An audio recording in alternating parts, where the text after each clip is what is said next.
অৰুণোদয় আঁচনিৰ পৰা বঞ্চিত হ'ব মধ্যাহ্ন ভোজনৰ ৰান্ধনি। কাৰণ মধ্যাহ্ন ভোজনৰ ৰান্ধনিসকল চৰকাৰী কৰ্মচাৰী।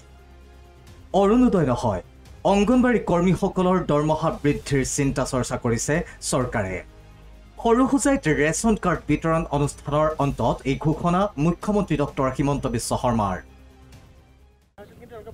অৰুণোদয় আমি মধ্যাহ্ন ভোজনৰ ৰান্ধনিসকলক অৰুণোদয় দিব হাক দিছোঁ, দিব দিয়া নাই, আমি হাকহে দিছোঁ। কাৰণ চৰকাৰী কৰ্মচাৰীয়ে অৰুণোদয় ল'লে তাৰ এটা বেড প্ৰেক্টিছ হ'ব। কিন্তু মধ্যাহ্ন ভোজনৰ ৰান্ধনি, আশা কৰ্মী, অংগনবাদী কৰ্মী, এওঁলোকৰ দৰমহা আমি কেনেকৈ বৃদ্ধি কৰিব পাৰোঁ তাৰ বিষয়ে বিত্ত আয়ুক্তৰ নেতৃত্বত এখন কমিটিয়ে কাম কৰি আছে। আৰু বাজেটৰ সময়ত আমি কি কৰিব পাৰোঁ তাৰ বিষয়ে আমি জনাম। কিন্তু অৰুণোদয় আঁচনি লোৱাটো উচিত নহয়। ইফালে সমগ্ৰ দেশৰ ৰাজনীতিত তোলপাৰ লগোৱা ওৱান নেশ্যন ওৱান ইলেকশ্যন সন্দৰ্ভত মন্তব্য কৰি মুখ্যমন্ত্ৰীয়ে ক'লে, আমাৰ দেশত ওৱান নেশ্যন ইলেকশ্যন ব্যৱস্থাই আছিল। কংগ্ৰেছে ৰাষ্ট্ৰপতি শাসনৰ জৰিয়তেহে ভংগ কৰিছিল ৰাজ্য চৰকাৰসমূহ।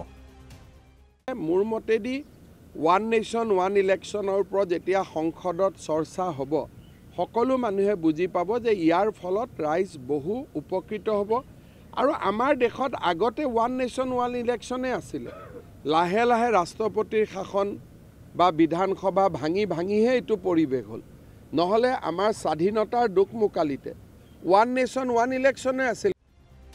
চৰকাৰী কাৰ্যালয়ৰ বিদ্যুৎ ব্যৱস্থাৰ সন্দৰ্ভতো মুখ্যমন্ত্ৰীয়ে ক'লে বহুকেইটা গুৰুত্বপূৰ্ণ মন্তব্য। আমাৰ 4টামান কাম আমি কৰিছিলোঁ। এটা হৈছিল চৰকাৰী অফিচবিলাকত আমি স্মাৰ্ট মিটাৰ লগাইছিলোঁ, নাম্বাৰ 1। এতিয়া আমাৰ চৰকাৰী অফিচত মেনুৱেল মিটাৰ নাই, স্মাৰ্ট মিটাৰ আমি লগাওঁ।